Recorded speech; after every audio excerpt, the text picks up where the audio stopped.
Chapter 25. The 8 shillings lasted 3 days and 4 nights. After my bad experience in the Waterloo Road, I moved eastward and spent the next night in a lodging house in Pennyfields. This was a typical lodging house, like scores of others in London.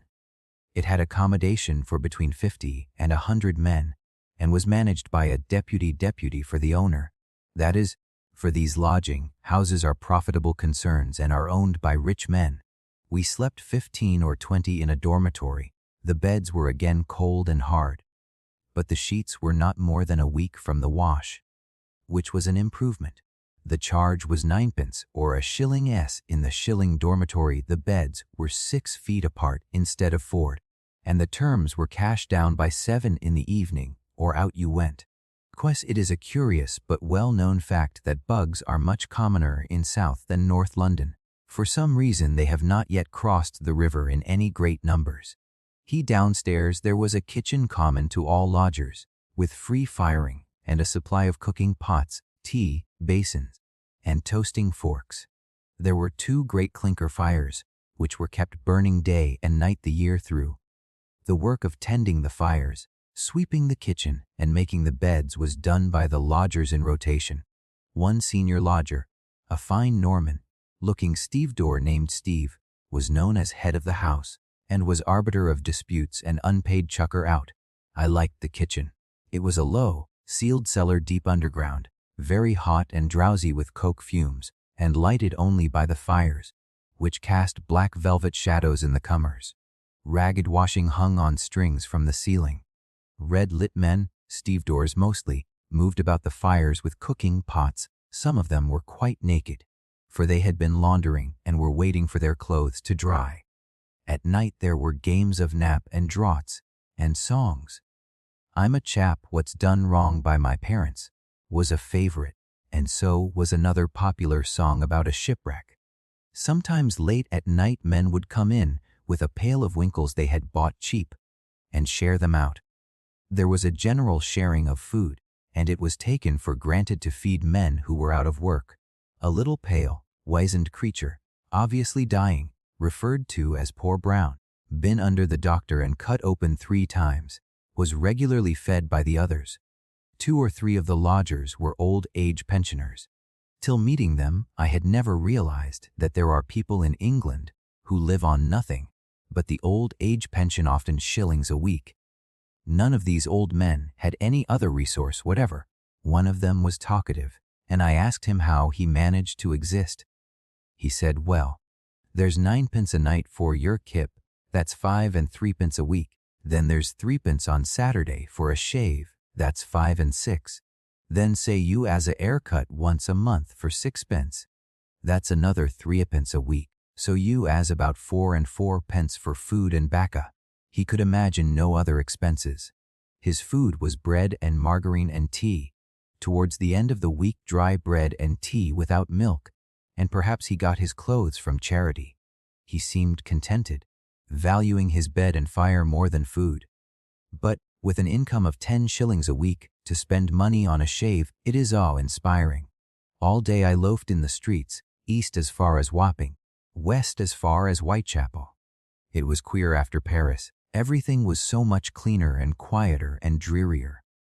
One missed the scream of the trams and the noisy, festering life of the back streets, and the armed men clattering through the squares.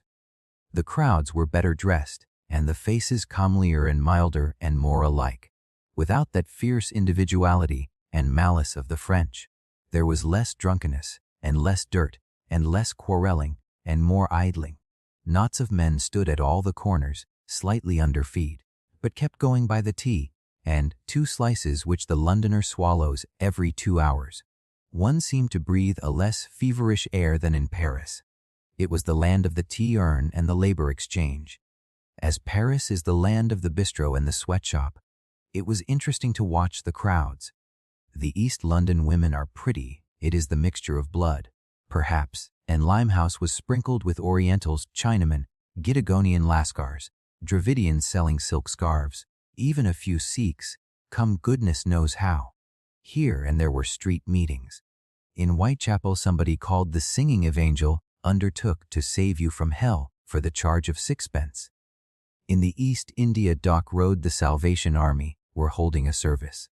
They were singing "Anybody Here" like sneaking Judas, to the tune of "What's to be Done with a Drunken Sailor." On Tower Hill, two Mormons were trying to address a meeting. Round their platform struggled a mob of men, shouting and interrupting. Someone was denouncing them for polygamists.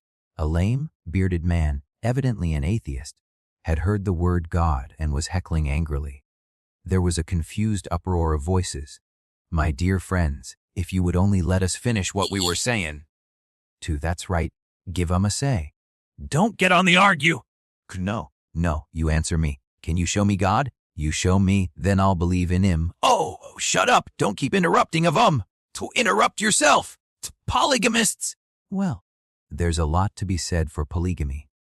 Take the women out of industry. Anyway, my dear friends, if you would just, no, don't you slip out of it. Have you seen God? Have you touched him?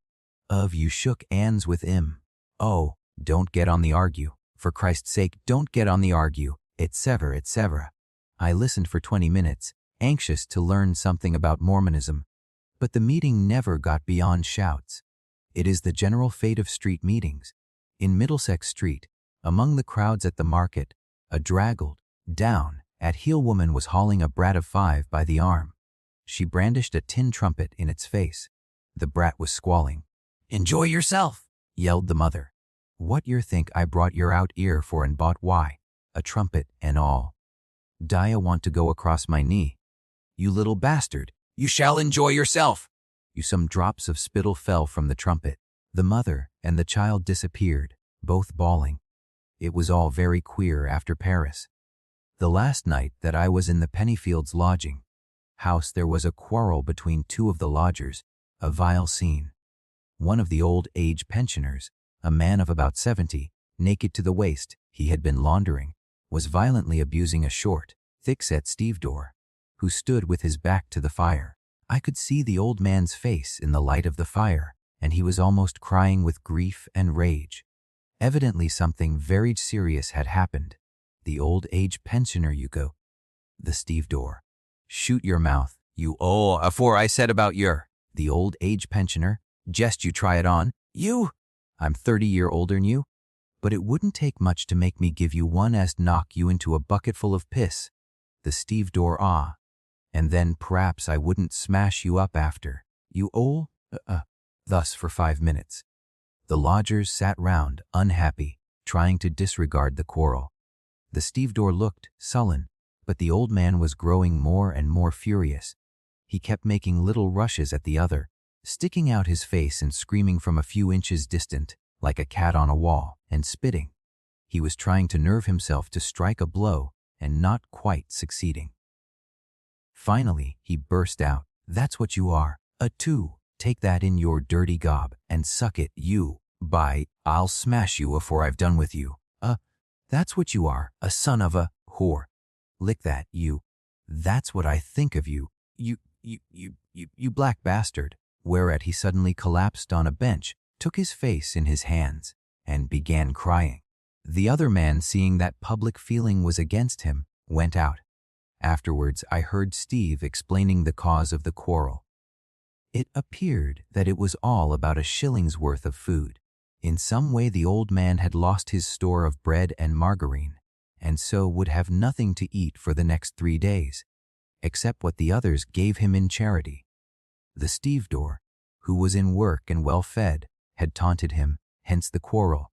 When my money was down to 1 4 I went for a night to a lodging house in Bow, where the charge was only 8 One went down an area and through an alley, way into a deep, stifling cellar, 10 feet square. 10 men, navvies mostly, were sitting in the fierce glare of the fire. It was midnight, but the deputy's son, a pale, sticky child of 5, was there playing on the navvy's knees. An old Irishman was whistling to a blind bullfinch in a tiny cage. There were other songbirds there, tiny, faded things that had lived all their lives underground. The lodgers habitually made water in the fire to save going across a yard to the lavatory. As I sat at the table, I felt something stir near my feet, and looking down, saw a wave of black things moving slowly across the floor. They were black beetles. There were 6 beds in the dormitory, and the sheets, marked in huge letters stolen from No Crowd, smelt loathsome. In the next bed to me lay a very old man, a pavement artist, with some extraordinary curvature of the spine that made him stick right out of bed, with his back a foot or 2 from my face. It was bare and marked with curious swirls of dirt, like a marble table top. During the night a man came in drunk and was sick on the floor, close to my bed. There were bugs too, not so bad as in Paris, but enough to keep one awake. It was a filthy place. Yet the deputy and his wife were friendly people, and ready to make one a cup of tea at any hour of the day or night.